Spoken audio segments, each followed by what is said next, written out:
Rim झिम गिरे सावन, सोई लगे जाए मन।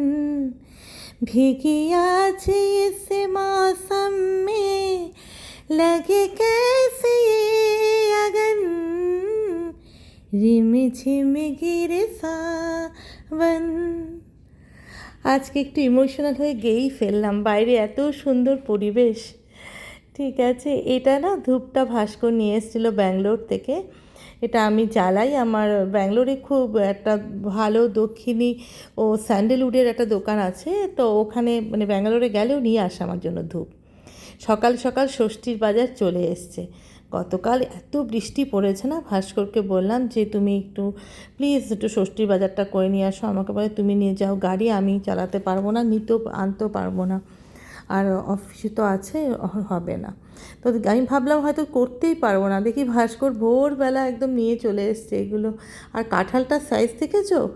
আমি ভাস্করকে বললাম তুমি এটাকে ধরে দাঁড়াও, স্নান টান করে নিয়ে তারপরে আমি এক এক করে স্নান করাবো না, ফলগুলোকে নিয়ে কাঁঠালটাকে সেপারেট স্নান করিয়েছি, মানে আর অন্যান্য ছোটো ছোটো ফলগুলোকে একসাথে।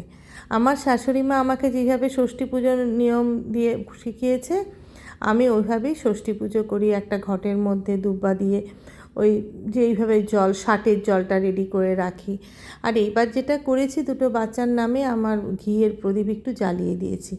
এমনি তো ঘিয়ের প্রদীপ বা ঘি পোড়ানো ভালো, আর একটু বাচ্চাদের নামেই তো ষষ্ঠী পুজোটা হয়, তাই ঘিয়ের প্রদীপটা জ্বলিয়ে দিয়েছি।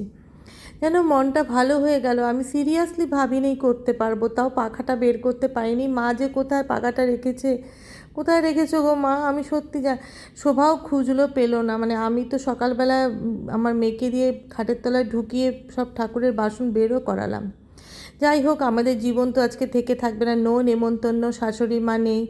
যাচ্ছি মেয়েকে আনতে। মেয়ের নাচের সামনে পরীক্ষা আছে। ওর এক বন্ধুর বাবা ওকে সেন্ট্রালে ড্রপ করবে, আমি ওখান থেকে নিয়ে আসবো। এখানে আসলে আমার খুব মনটা খারাপ হয়ে যায়।